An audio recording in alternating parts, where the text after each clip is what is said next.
Major funding for Florida Matters comes from the Mosaic Company, a leading producer of fertilizer made from phosphate, a natural resource found in Florida. America's farmers depend on Florida phosphate for their crop nutrition needs. Mosaic, helping America grow.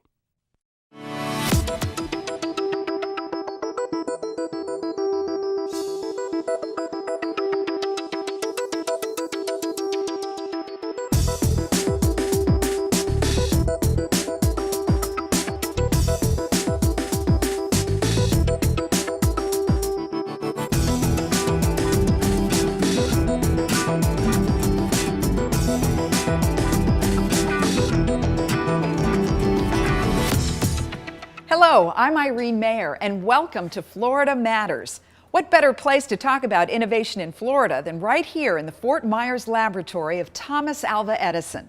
He was America's most prolific inventor, with more than 1,000 U.S. patents to his name. His innovations had a global impact and changed lives everywhere. For example, Edison perfected the electric light, originated the concept of electricity in our homes, invented the first device to record and reproduce sound, and brought us motion pictures. Thomas Alva Edison and his wife Mina lived in Menlo Park, New Jersey, and chose Fort Myers to escape the winter cold. But Edison didn't come here just to relax. He brought along his experiments and built a state-of-the-art laboratory to continue his work. Among his projects, Edison wanted to find a way to improve his electric light technology, and he was also looking for a new domestic source for rubber. Florida was a great place for growing tropical plants, which were key to this research. Thomas Edison wasn't the only one making important discoveries here, though. Florida helped define America's spirit of innovation. In 1865, Jules Verne, the man considered the father of science fiction literature, wrote about a sort of ship, a projectile that would carry 3 men from Earth to the moon. In Verne's story, that ship would be launched from Tampa, Florida. 103 years later, men did land on the moon. This has got to be one of the most proud moments of my life. And their point of earthly departure was indeed Florida. Not Tampa, but Cape Canaveral. Still, he chose Florida for the kind of innovation it would take to send a man to the moon. 3 years after Florida became a state, a doctor in Apalachicola was experimenting with ways to cool the air in sick rooms. Patients were burning up with yellow fever. To help them fight against the killer disease, Dr. John Gorey had blocks of ice shipped in from the north and elevated them in rooms to create better air. He dedicated the rest of his life to inventing refrigeration and received a patent for his ice machine in 1851.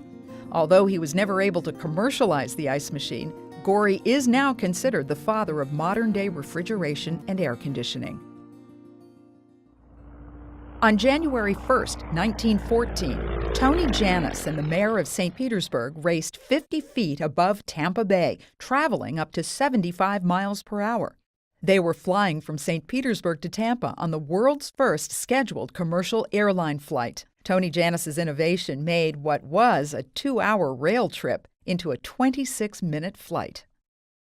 In 1944, Miami pharmacist Benjamin Green was working on a way to protect our World War II soldiers from the scorching sun.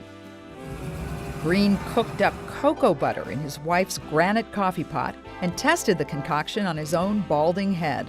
While he probably didn't have a decent cup of coffee for weeks, he did create what would become copper-toned suntan lotion. Some innovations sounded good at first, like rerouting fresh water from the Everglades to create more dry land for development. It was quite an engineering feat at the time, but now new innovations are needed to reverse the damage to our ecosystem. The spirit of innovation also helped create tourist destinations in Florida, places that some might call magical. Even now, Floridians are using amazing creativity to find new ways to improve our lives and our world, to reach beyond Jules Verne's wildest dreams. Thomas Edison used to sit on his pier with a fishing line in the water, but no bait. He knew that if people saw him fishing, they'd leave him alone to think. St. Petersburg inventor Peter Lefferson has his own way of focusing his creative thoughts. My solution usually is to go for a walk. Go for a half-hour walk with your mind working on that particular problem, and by gum, you come home with the most marvelous solutions. Peter Lefferson seems to know a lot about problems. Every invention needs a problem to solve. That's where you start. You start with a problem. But he's actually an expert in creating solutions. Since I was a kid, I've been building stuff, putting things together, taking things apart. You know, every kid has to take apart the wind-up clock and try and put it back together again. And Peter has done a lot of problem solving. The St. Petersburg retiree and former NASA technician has invented so many products that he can barely remember them all. That's the halo, and this is the new prototype. And if I can remember the name of it. Kathy, what's the name of it? Leisure lamp. Leisure lamp. This is leisure lamp, and I think it has a lot more style. So the room is dark at night, but the floor is lit. Peter's a member of the Tampa Bay Inventors Council, a group of inventors from the Bay Area who get together and share advice and tips. I really recommend any inventor who wants to have fun with inventions to join an invention club. I have 6 patents now and 3 more in the pipeline. When he's always thinking, so I never can shut his brain down. I can hear it going sometimes at night. He's thinking. This is a mattress switch. The idea of the mattress switch is to be able to turn things off and turn things on simply by reaching under your pillow and pushing a bump in the sheet. Oh, I've been inventing things all my life. Unfortunately, those things that I was inventing back in high school had already been invented. Many times when he's helping me with an idea or a project, he'll say, "You're going to love this." And I say, "Okay." And most of the time I do, but other times not so much. Peter and his wife Kathy have been married for 43 years, and they both admit it's quite unusual being married to an inventor. My good wife Kathy for 43 years has really put up with a lot. I don't think so. I think he puts up with a lot for me. That's why we're so well matched. All these years, bringing all my machinery and meters and so forth, just kind of filling up the house. It seems that his wife is his true inspiration. I think he sees sometimes when I'm having trouble doing things, and he thinks I can figure out something to help with this situation. Kathy lives with juvenile rheumatoid arthritis, a joint disease she's had since childhood that affects her hands. Many of the inventions and gadgets that Peter comes up with are all things that help his wife in her daily activities. A lot of the problems of my own particular situation he has struggled to solve. And as I say, most of the time it's very successful. Kathy's the inspiration for Peter's life of invention.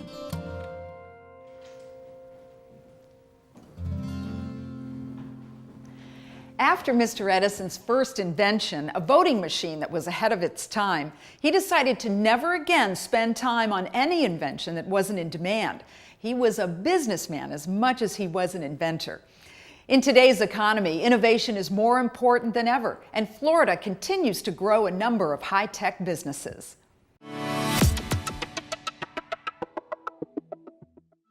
Innovation is big business in Florida. That's why a big effort has been made to attract and grow high-tech industry here. In 1996, the Florida High-Tech Corridor Council was developed to help bolster our state's economy. Randy Barrage has been president of the council from the beginning. The Florida High-Tech Corridor Council is an economic development initiative of 3 great universities: University of South Florida in the Tampa Bay area, University of Central Florida in the Metro Orlando area, and the University of Florida. Our mission is to attract, retain, and grow high-tech industry and the workforce to support it in the 23 counties in the central part of the great state of Florida. A high-tech corridor is an important initiative in Florida, trying to link the universities at both ends of I-4. What we do is we invest in companies through our research program. We've invested in 900 research projects with right at 300 companies, companies large and companies small, mainly small companies, to help them with their products and services, enhance those products and services, and then through that create more jobs in our region. High-tech industry clusters dot the entire Florida peninsula and focus on aerospace and aeronautics, life sciences, nanotechnology, sustainable energy, and defense, to name just a few. Everyone in Florida stands to benefit from these industries, which help keep us safer, healthier, even happier by improving our quality of life. The hope for Florida going forward is to continue to diversify its economy and add to that historic mix of tourism and agriculture. A high-tech, high-wage economy, an innovative economy. Innovation brings in billions of dollars to the Sunshine State each year. 22,000 high-tech businesses employ approximately 282,000 Floridians. What it means to the everyday Floridian, I think, is that the jobs of the future are here in Florida. That's probably the most important thing it means. SRI is just one company bringing jobs to Florida. Based in Menlo Park, California, SRI moved a big part of its maritime division to St. Petersburg in 2007. What we have found here in the St. Pete area is a community, a maritime community that is very willing to seek new ideas. One of the areas that we're working in is port and maritime security. We're very excited about that. One of the reasons why is that Tampa Bay offers up a year-round testing location. So right here in Tampa Bay, we're applying state-of-the-art capabilities for port and maritime security. It's especially important here because of not only the critical infrastructure that's close to the water in Tampa Bay, but also because of MacDill Air Force Base and CENTCOM and SOCOM. John Klosky is the Director of Marine Operations at SRI International. For the Office of Naval Research, we are currently conducting studies on how to implement sonars to scan the undersides of ship hulls. So for example, instead of having the sonar look down to scan the bottom, we're using a computer-controlled sub with the sonar looking up. So as the ship is offshore, we can scan underneath it to build up a 3D model of the ship hull. That allows one to inspect that model for suspicious features or anomalies. For example, drugs are often brought in illegally by connecting a pod to the bottom of the ship. It's just as easy to put explosives in there that could be used in a terrorist attack. We're also right now producing a system that generates electricity off of surface waves.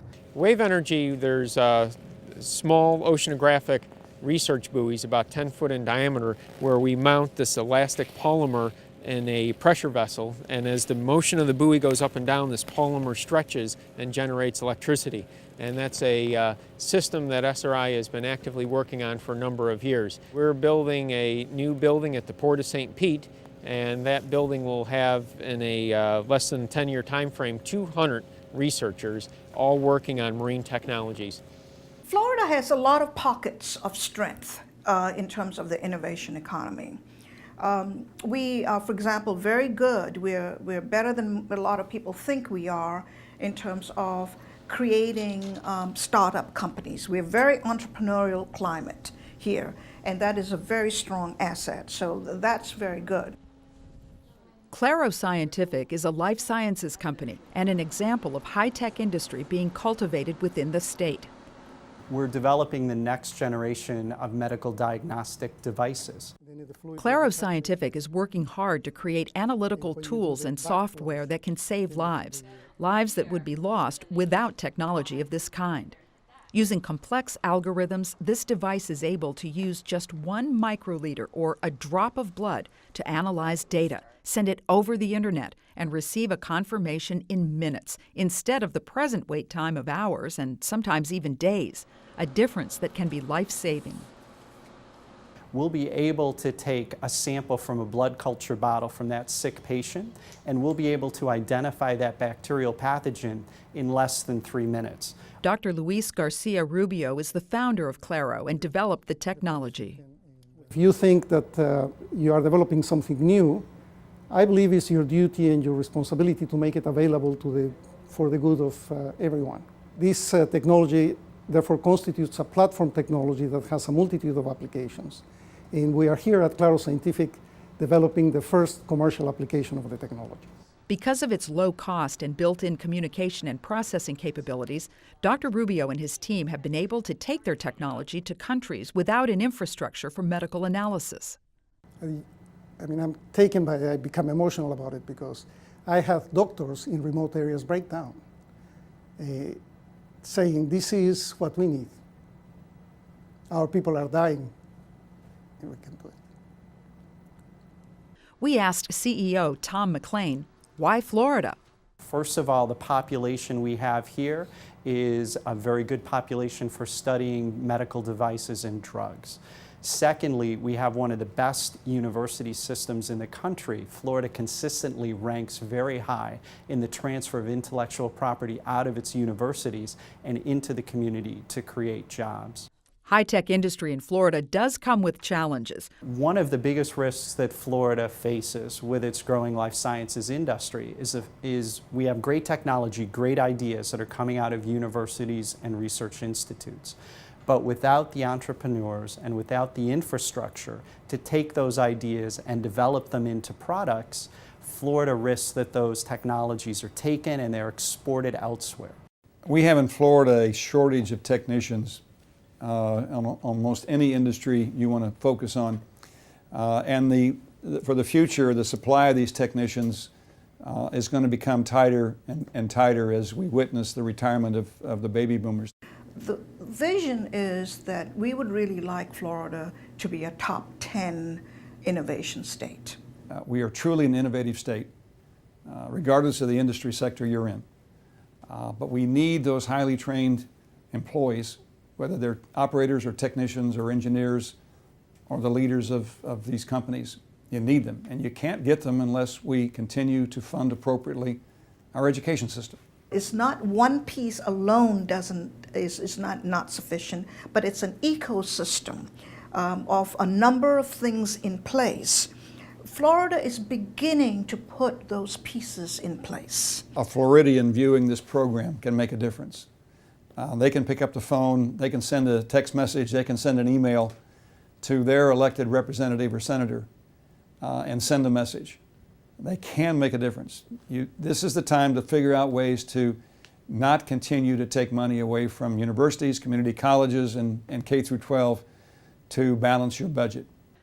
The H. Lee Moffitt Cancer Center is on the leading edge of medical research, research that promises to make a difference in countless lives.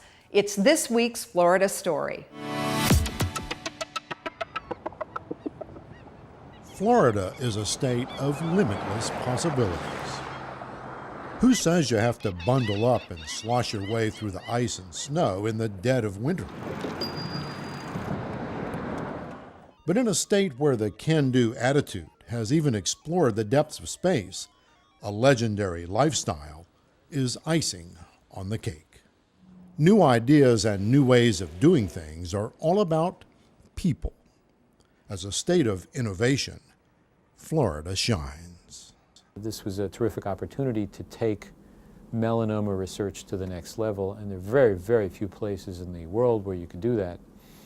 And the combination of resources, people, patient population was irresistible.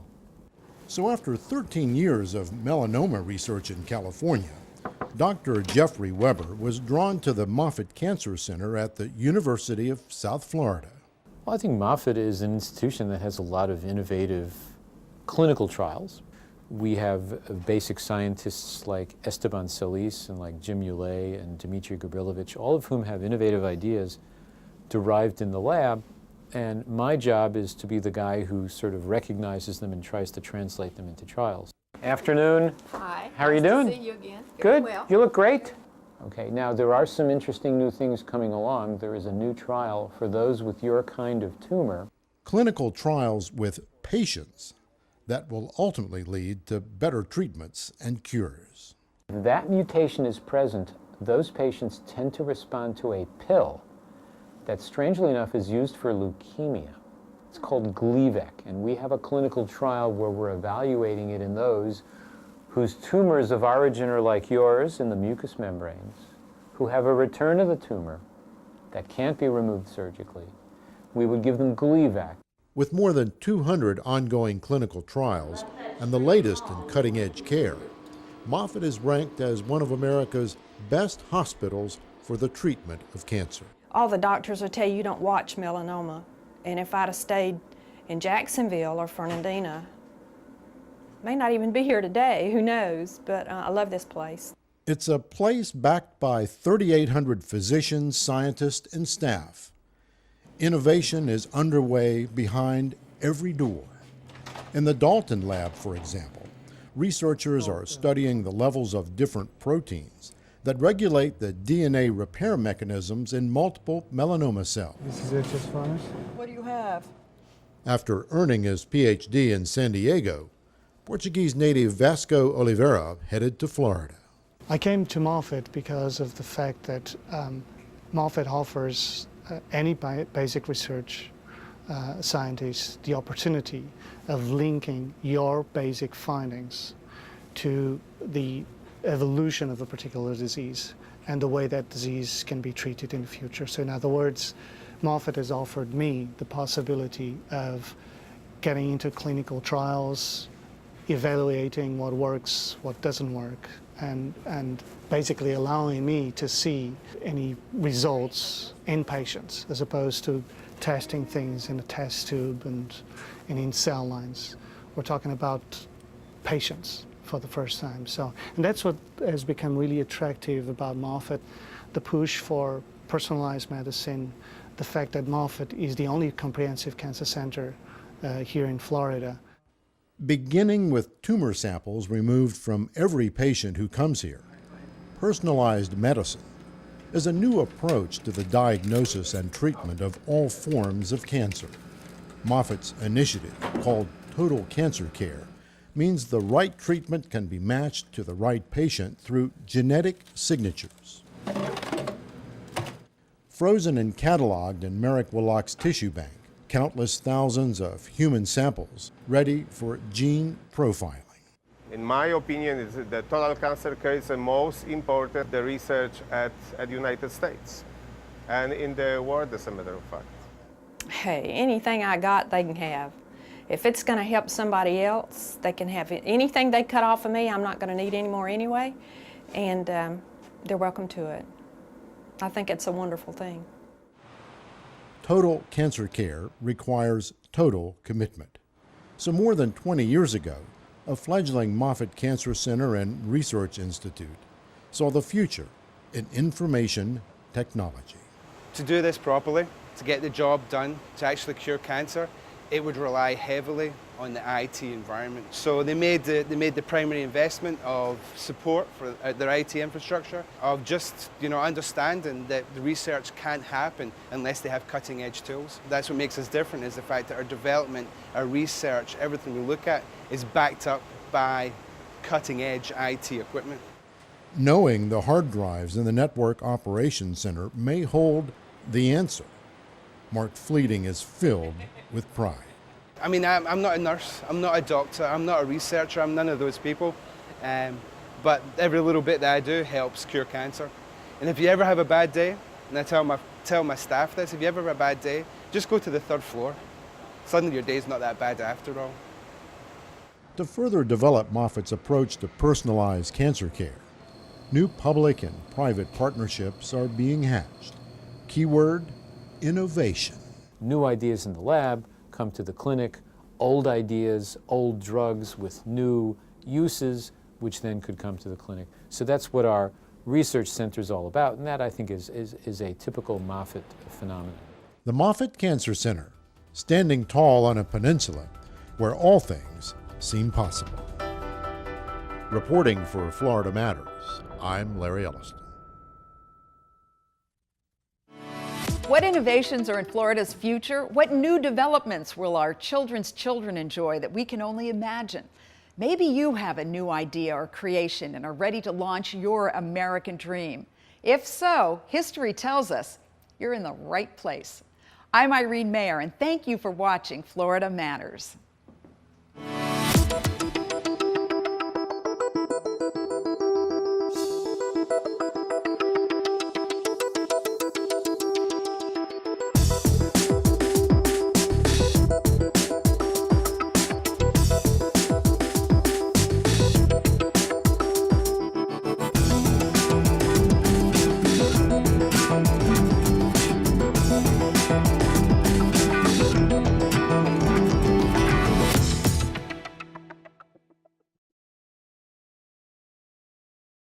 Major funding for Florida Matters comes from the Mosaic Company, a leading producer of fertilizer made from phosphate, a natural resource found in Florida. America's farmers depend on Florida phosphate for their crop nutrition needs. Mosaic, helping America grow.